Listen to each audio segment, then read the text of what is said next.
Welcome to Pittsburgh Sports Now for another Hoop Scoop session with the coach, Doug Biega. And Doug, last night you and I were at the Palumbo Center for, without a doubt, an exciting game for the Dukes. Didn't look good in the first half, but second half got the shooting going, shot over 50% in the second half, and they, in overtime, beat Illinois of Chicago 89-88. And this Hoop Scoop session on Pittsburgh Sports Now is sponsored by Beaver County Auto and our friend PJ Latsko. Thank you, PJ. We definitely appreciate the support.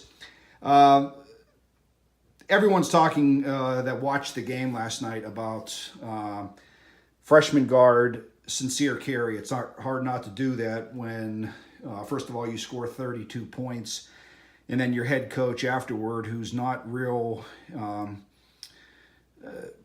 loose with throwing out compliments to young players right away, compared him in a way to LeBron James. So that kind of grabs people's attention. Generalities, what was your impression of Sincere Carey? Wow. Well, he kind of embodied what the game was about. And what I mean by that is the game was a grinder's game last night. You could see that offense was not coming easy to Duquesne in the first half. At one point, I remember grabbing you as they were closing the first half and saying, you know what, as poorly as they have played on the offensive end and as well as UIC has shot on the offensive end on their side, I said, they're down 9 here with the basketball. I said, this is one of those grind-out kind of games. And man, if there has ever been a player that I have seen up close that embodied a grind-out type of game, it was him last night. Carey played extremely well. I'd like to use a pun. He carried them in the second half, not just with his point production, which was impressive with the 32, but when your leader has that unflappable demeanor, which he had as a point guard, which is extremely rare as a freshman, which is what Coach Dambrot was referring with the LeBron James comparison, was his demeanor at that age. Man, when your teammate and your captain kind of guy looks like that, it's pretty calming whenever you're going through some rough belts in a game. I know one thing that stood out to you was we were looking at, during pregame, we were watching the size of some of the players.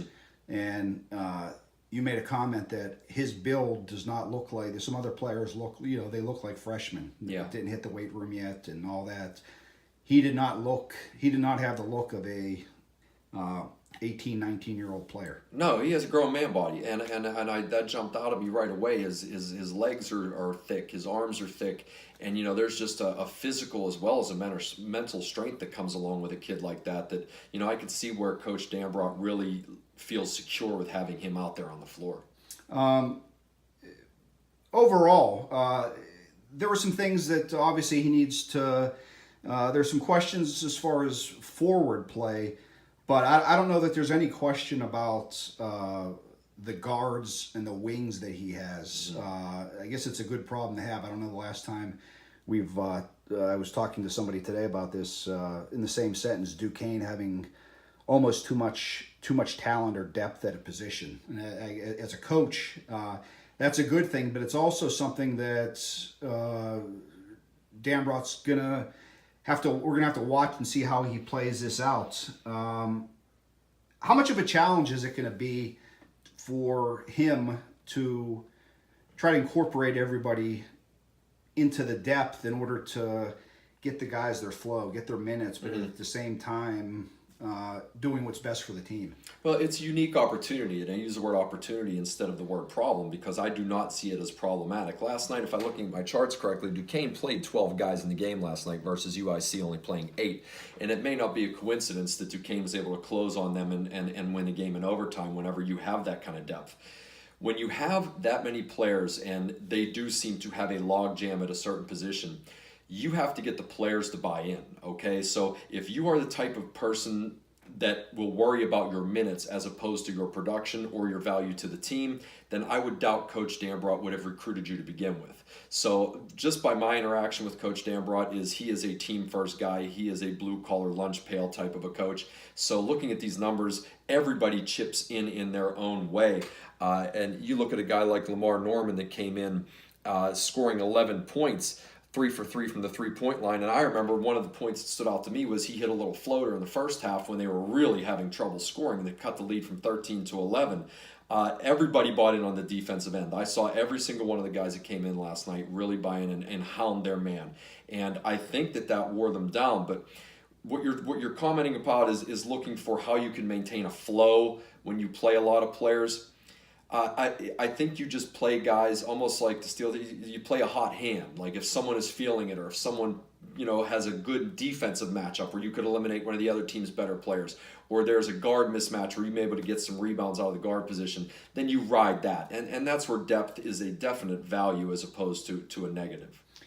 I guess the fact that he's coached so long, at some point he's probably had to deal with something, maybe not at the guard or at another position. But do you anticipate at least during the exhibition season until he gets into conference, when it quote really counts, him doing a lot of this, getting guys in for and see maybe who works well together and who he maybe doesn't feel is ready for conference play? Is it going to be a lot of mismatch, or not mismatch, but mixing and matching up early on into the season, or does he want to possibly get with his guys and get them afloat before you get to conference play? Well, it's difficult to say. I think that it's something that's very fluid, and I think that's something that goes on throughout the course of the year. Coaches are different animals in that we will remember a situation or a scenario in which a player excelled in. And when I was a coach, I remember we had a player who didn't play very much, but he was a good matchup for an Aliquippa team that we played later on in the year. And I remembered that. And I said, if we play them, he does well on him. And so these players are constantly auditioning to gain coaches' trust. And so he will mix and match, but I don't think he's trying to figure it out. They're trying to figure it out. There's a lot of new pieces, and he's still relatively new to this conference and to this job. So I think that everybody is trying to figure out where they are going to be of value to Duquesne basketball as a whole. No one's looking at this individually, and I think that he saw some things last night out of some guys. You look at a guy like Dunn Martin, who put up 0 points last night, but I was impressed by his defense, and there's no way you could tell me that the intensity he brought to the table didn't wear on the point guard, who later on in the game turned the ball over to Carey with 11 seconds left and gave Duquesne a game-tying basket to force it to overtime. So those are things that a coach sees, that a coach compartmentalizes and remembers, and whenever that situation comes up later on in the year, he has that to pull from. What about, I think the situation a lot of people are going to be watching is Mike Lewis. Mm-hmm. He's a guy that's used to playing 30 plus minutes. Last night he was part of that. Mm-hmm. As a coach, how do you think he, I would assume Dambrot trusts that, the end forever, all these guys, is to win. And if that means you're going to play a few less minutes and take less shots, because I can't remember actually watching a half a ball and not seeing Mike Lewis taking a shot. Mm-hmm. So this is going to be an adjustment for him, right? Sure. It was an adjustment whenever, the coach who recruited him left. You're looking at a guy who played 24 out of the 45 minutes last night, which is it's a decent amount of minutes. It's obviously not what he is accustomed to. But again, if coach saw something that he couldn't pull him off of the floor, which he obviously saw with Sincere Carey playing 38 of the 45 minutes, a coach is going to keep the guys on the floor that he feels comfortable with at that moment. And like I alluded to earlier, you're going to recruit team first guys. And I believe Mike is one of those guys. Don't get me wrong. He's a team first guy. He's been an exceptional representative of the university since he arrived. So, he played well last night, and they got the definition of a team win. And just last thing here, Coach, is it might not have been pretty or whatever, but I don't know that a couple years ago Duquesne wins this game. Down 10, not shooting the ball well. Your best players didn't really have a really good first half. Dambrot, I saw one of the quotes after the game. One of the players said that Coach just told me, if you trust in what I'm telling you right now, we're going to come back and win this game, and it did. That's a Keith Dambrot win last night. Not him, because obviously his players have to perform, but the mindset that he's getting into these players, that a different culture at Duquesne. It was a Keith Dambrot win last night. He is known for being that type of a coach where he is extremely intense. He's nonstop, and when you have a game where you are going to struggle at times offensively as a basketball team, what you can never struggle on is the defensive end and effort.